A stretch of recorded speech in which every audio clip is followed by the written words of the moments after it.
As I walked across the stage, I looked out over the audience and I saw an auditorium with 600 seats.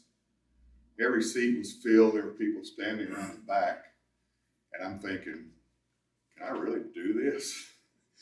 I had been invited to give a baccalaureate speech at the local high school. And it was a pretty good honor because no one had ever been asked to do that who wasn't a preacher. Well, except for one other person, the governor of Kentucky. So I thought it was a good honor, but I was a little bit nervous. But when I got up behind the lectern and I started talking, I was in flow. The only thing that mattered was me seeing those people's eyes and communicating what I had to say to them. I was speaking my heart. And when it was over, I got a standing ovation, and people lined up down at the bottom of the stage to tell me what they might have in their lives or what something that they recall from earlier in their lives or teenagers, what they're going to do in the future. So I thought it was a great success. But I hadn't learned anything about speaking then. I'd never even heard of Toastmasters, as I recall. So I didn't have any skills. Yet I was in flow and I did it okay. Today, I want to give you some ideas of some things that I used back then when I didn't know anything about speaking to speak. And I think I was doing a peak performance for me at that point. I want to tell you what we can do before speech, during the speech, and after the speech. Now, before the speech, and I want each of you to take at least one idea home with you that you can use to become a peak performer when you speak. Before the speech is the most important time. That's when you get your mind and body ready to go. And there's 3 or 4 things I like to talk about that can help you do that. I wrote Norman Vincent Peale a long time ago. He's the one who wrote The Power of Positive Thinking, about 100 other books. And I asked him what I should be teaching teenagers in today's world are different than they used to be. And that was before they're more different than they are now.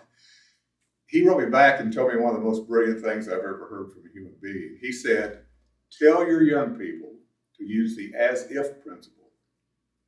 Tell them to decide who it is they want to be in life, what they want to do with their lives, what they want to have in their lives, and then act as if they're already that person. Slowly and imperceptibly, they'll become that person. So one thing you can do to be a peak performer speaker is to get a picture in your mind of you being a peak performer speaker and act as if, even though it's not true yet, act as if you are that person. And you will slowly and imperceptibly become that person. The second thing I think is really important is to develop a positive self-expectancy. Dennis Waitley is one of my favorite authors. He has written lots of books. He's interviewed and studied and worked with Olympic athletes and other champions in business and sports, every faction of the world. And he said every single peak performer, he calls them winners, it's the same thing, has one thing in common. Winners expect to win in advance. Remember that. Winners expect to win in advance. Peak performers do that, and you can do it too. One of the things that will help you do that is to use the as-if principle to act as if you're already that person, that winner's going to win. Positive self-expectancy. After he had broken the world record in pole vaulting, he got the gold medal, and invented this new technique called the Fosbury flop, named after him, Dick Fosbury. Reporters were talking to him, of course, and one of them asked him what he was doing before he started the jump, because they noticed him standing there with his eyes closed and swaying a little bit. And then he opened his eyes and took off and broke all the world records. He said, I was visualizing every single movement my muscles were going to make that jump. He used visualization. When you visualize something in your subconscious mind, it soaks in there, it becomes recorded in your subconscious memory banks. And then when you start to do that thing, all you have to do is relax and turn loose, and you'll do exactly what your subconscious mind takes you to do. Things you can't consciously do. Jack Nicklaus said, I never swing a putt without visualizing every movement of that ball until it goes in the hole. So visualization. Peak performers use it. You can too. When I was about 16 years old, I think, a group of us guys went up to my neighbor's cabin at Kentucky Lake to spend the night. Of course, we didn't sleep much. We were out about 12 or 1 a.m. swimming in the lake. The moon was out. And for a little bit there, I was swimming really great. I wasn't a good swimmer.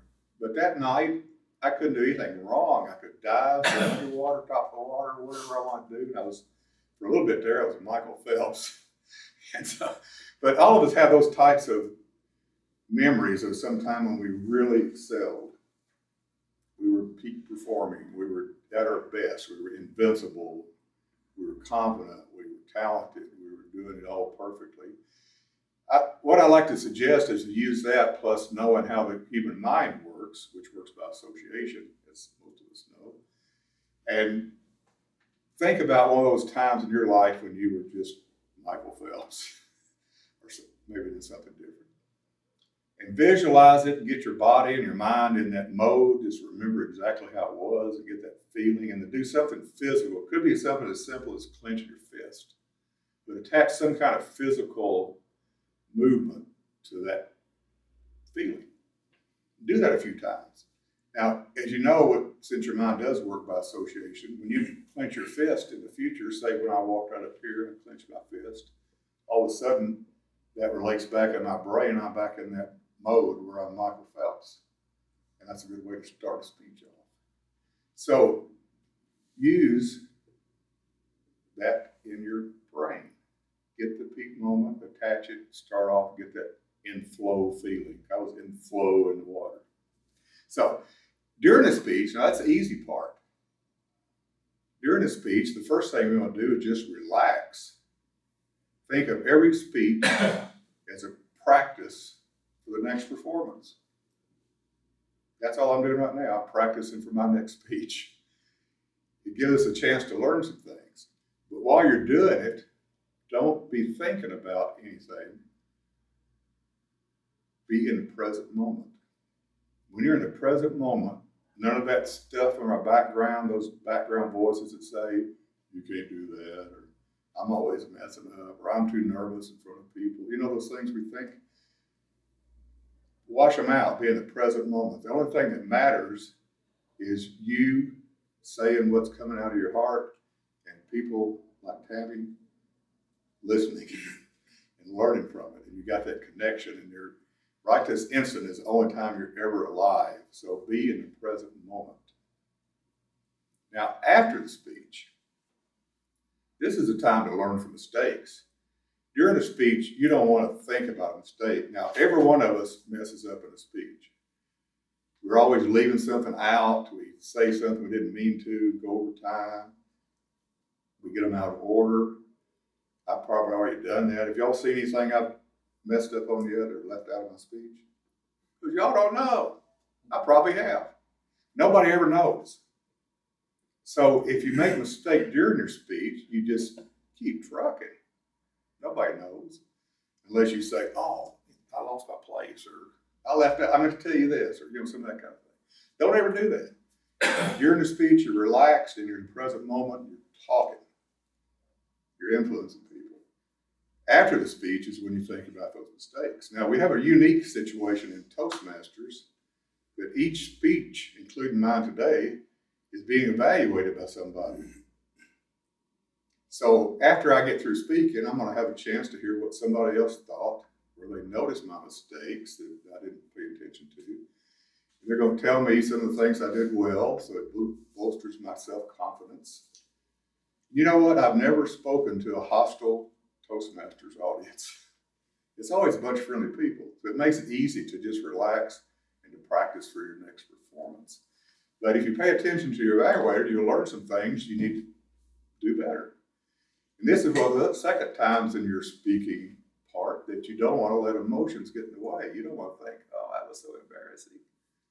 Embarrassment is a waste of time and energy and brain cells. All you need to do if you mess up is to learn from it and move on with your life.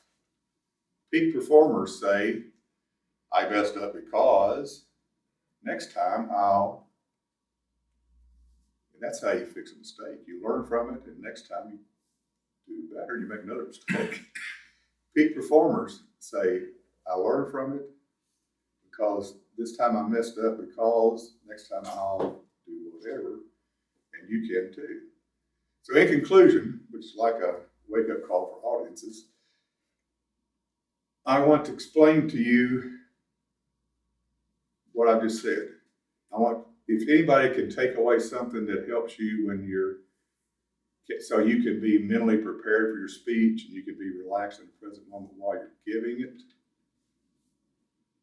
and you can learn from it later and not pay attention to your mistake, and you can just be in the present moment and let it go, you will be a peak performer in speaking.